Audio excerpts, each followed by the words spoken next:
ITEP, Instituto de Perícia do Rio Grande do Norte, e a Defensoria Pública assinaram convênio para a liberação de corpos sem documentação. A expectativa é que no mês de agosto os novos procedimentos sejam adotados. Meu convidado hoje é o diretor-geral do ITEP, o Marcos Brandão. Boa tarde, diretor. Boa tarde, Jorge. Um prazer estar aqui. Explica para a gente a importância desse convênio aí, que tem a ver com a liberação dos corpos. Ele é muito importante, até do ponto de vista social, né? Porque, infelizmente, ainda hoje tem pessoas que nunca tiveram uma identidade, nenhum registro de nascimento tem. Então, essas pessoas, elas são acometidas de morte violenta, né?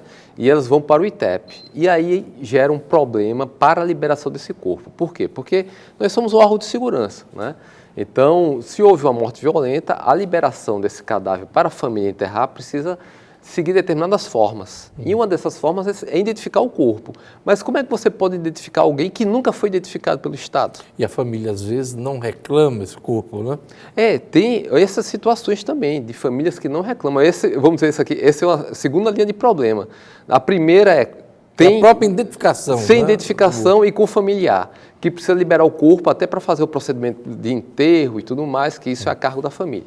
Então, a gente tinha um problema social muito grave nisso, porque as famílias ficavam lá no ITEP querendo a liberação desse corpo. A gente não podia conceder de forma assim, sem a gente ter a certeza de quem é aquela pessoa, né? E geralmente ia para DNA, vai para DNA, né? Mas o DNA, apesar de estar sendo feito no Estado, é um procedimento que, quer ou não, demora um pouco, né? Então, o que nos levou a fazer esse convênio, essa parceria muito boa com a Defensoria Pública, foi agilizar essa liberação. Como? Né? A Defensoria Pública ela pode acionar judicialmente, né, permitindo que esse cadáver tenha uma autorização para ser enterrado de pronto. A gente coleta material genético, a família realiza o procedimento funerário, né, até pela questão do luto, que é importante, até aquela questão psicológica, para que o corpo não fique lá no ITEP, na geladeira, ocupando espaço. Né? E que isso é ruim para a gente, porque a gente tem uma dinâmica de muitos corpos diariamente, né? Enfim. Então a gente precisa de trânsito, né? E principalmente eu acho que o grande problema, a repercussão é social. A família sofria muito, né? Não tinha, a família geralmente é humilde, o familiar não tem um documento, não tinha como a gente conceder essa liberação, então a gente ficava nesse imbróglio. Então, com a Defensoria Pública, eles vão agilizar judicialmente, com a documentação que a família tiver deles, algo assinado, não precisa ser uma documentação de identificação, né? A gente coleta material para DNA e a Defensoria Pública providencia judicialmente para que a autorização para enterrar o corpo, né? Iniciar o luto da família, que isso é importante, e depois a gente passa para a identificação com o corpo já localizado em um local determinado, a gente identifica posteriormente. Doutor Marcos, qual era o tempo médio de demora para essas famílias nessa situação?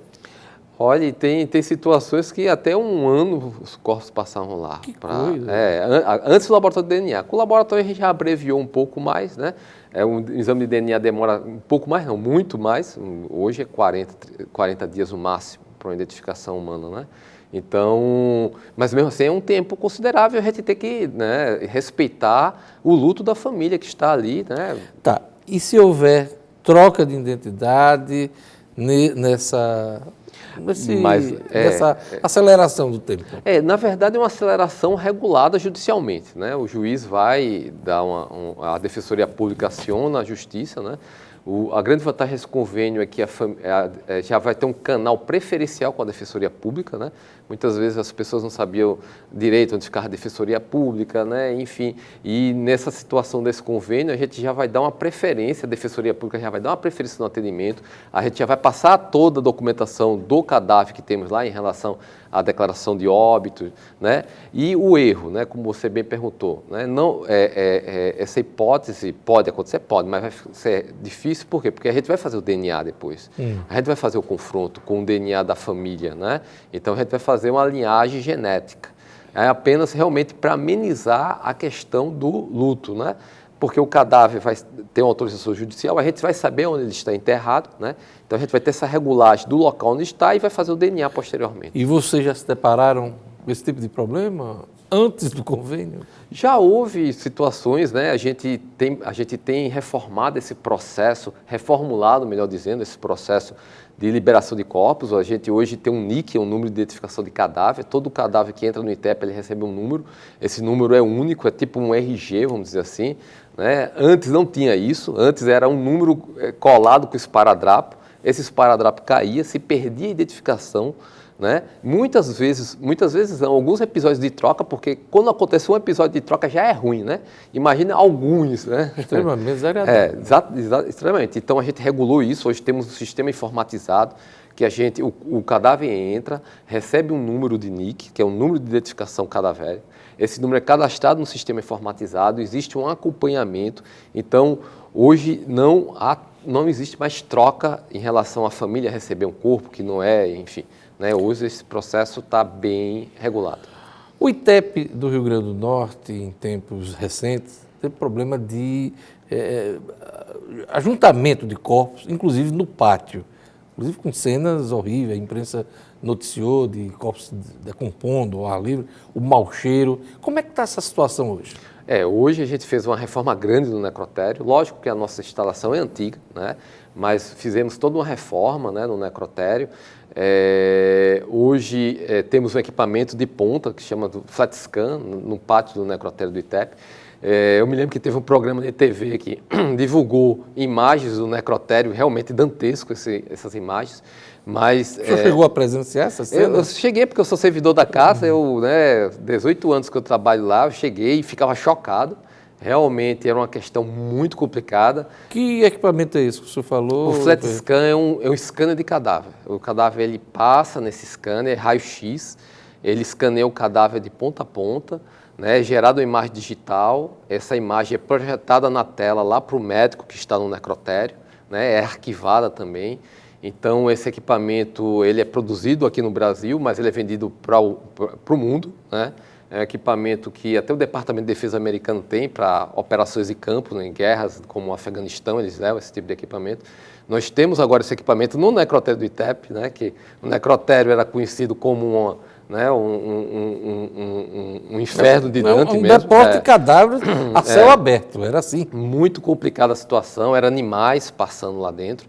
Né? Hoje não, hoje você chega, é uma situação digna. Né? Não é a estrutura mais recomendável por causa da idade do prédio, realmente é o prédio das instalações antigas. Das instalações antigas, mas dentro daquilo que a gente possa oferecer, está dentro do padrão, né, de dignidade. Mas continua juntando corpos? Não, em relação a isso, nós hoje temos uma dinâmica, né, nós estamos regulando. Esse convênio com a Defensoria Pública é um aspecto de atacar o problema. Para evitar esse tipo de situação? Para evitar, é uma linha de ataque. Né? A outra linha foi a questão também de regular a situação de cadáveres não identificados e que não tinham familiares. Né? Então, hoje temos uma portaria que libera para as prefeituras fazerem inumação. O problema hoje em dia é a questão da falta de cemitério público. Realmente é um problema que tem que ser enfrentado. Natal tem o quê hoje?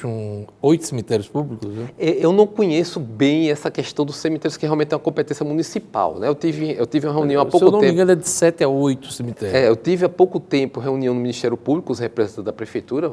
Realmente foi uma reunião que estava se tentando resolver o problema, mas viu que o problema é mais complicado do que realmente, né? Porque é a questão de criar cemitério. Falta espaço. Né? Falta realmente espaço e é aquela situação.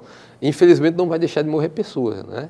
Então a gente vai ter que ter espaço para as pessoas que não tenham condições de pagar o cemitério privado. E não se trata apenas de ter um terreno e começar a enterrar as pessoas. Não, é preciso a impermeabilização, a questão para evitar toda uma adequação da área para uso com essa finalidade. Exatamente. Né? Então, é um problema que tem que ser enfrentado, porque realmente a situação é bastante calamitosa. Né? Hoje está faltando, as vagas são escassas, né? Estamos tentando parcerias também com os interiores, né? Mas na região de Natal é uma situação que precisa ser resolvida, mas que está sendo trabalhado para ser resolvido. Tá, uma curiosidade, a gente tem acompanhado aí as informações do governo de redução da violência, o senhor falou que o movimento é grande no ITEP. Qual é a média hoje de entrada e saída de cadáveres? Reduziu bastante. Isso é um ponto, isso é objetivo, essa é a lista, né? Mas é aquela história, todo dia tem movimento, né? E a gente faz hoje, porque também vem de hospital, pessoas que morrem, por exemplo, sofrem um acidente de trânsito, porque não é só a morte do CVLI, como a gente chama, né? Morte violenta é o homicídio, é o suicídio também, que infelizmente tem aumentado, né? E também os acidentes, né? Acidentes de atropelamento, enfim. Né? Essas demandas vão para o ITEP. Tem aqueles corpos que vêm diretamente do local, porque a pessoa morre no local, morte violenta no local, tem perícia no local e o corpo vai diretamente para o ITEP.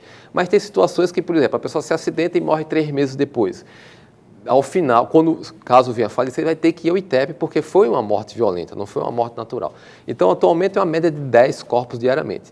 Mas houve uma redução realmente sensível, isso é um ponto, né? A gente vê até pela consumo de material, mas existe esse volume. Né? Em condições normais, tudo dando certo, a liberação se dá em horas, em dias? Depende muito, porque, por exemplo, se houver necessidade de coletar alguma amostra para fazer DNA, então demora mais um pouco, mas geralmente no mesmo dia é liberado. Mas existe a faculdade de a gente reter o cadáver, que acaba sendo um corpo de delito, né, para que a gente possa esgotar os outros elementos de investigação, de relação de coleta de vestígio, algum exame que precisa, para que a gente possa liberar esse corpo, que afinal de contas vai sofrer um processo de decomposição e ele não vai mais estar em condições aptas de a gente fazer um outro exame. Então a gente tem que esgotar tudo dentro do necrotério, né, o quanto possível. Né?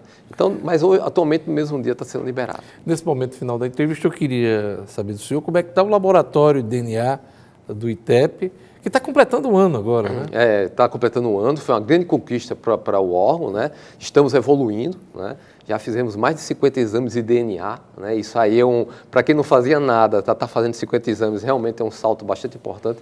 Eu, como perito criminal, fico extremamente contente com essas conquistas, né, que o ITEP está tendo.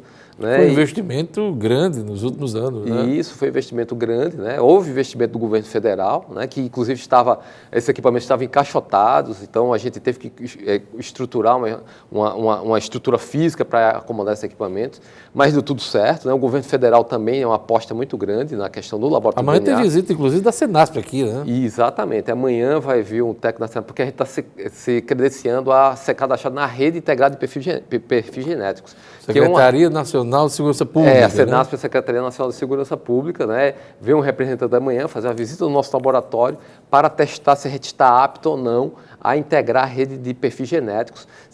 E a gente está apto, pelo que eu conheço lá, pelos técnicos, pela estrutura, a gente está apto.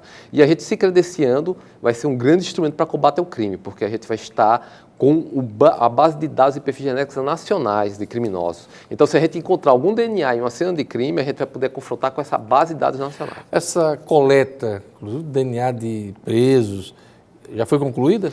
Estamos em processo. Hoje, segunda-feira, por sinal, estamos em Alcaçuz fazendo a coleta de mais 140 presos, né? Está evoluindo bem, né? O estado do Rio Grande do Norte está com a sua meta, dentro da meta que está sendo proposta, né? Estamos coletando exatamente para alimentar a rede de perfis genéticos. É isso aí. Então, parabéns pelo trabalho do ITEP, que as melhorias continuem, né? Que esse convênio aí sobre os cadáveres funcione para a gente não ter cenas de ajuntamento de cadáveres no pátio, a céu aberto, que são cenas que a população do Rio Grande do Norte não quer ver. E realmente, né, a gente é um trabalho constante, né? O ITEP ele é um órgão que demanda constante atenção por causa dessa possibilidade de acúmulo. Então a gente vem atuando em várias linhas para evitar isso.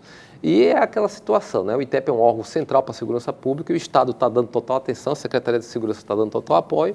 E é sempre um prazer estar aqui com você, Diógenes, qualquer coisa à tua disposição. Obrigado. Conversamos com o diretor-geral do ITEP, o Marcos Brandão. Obrigado. Obrigado.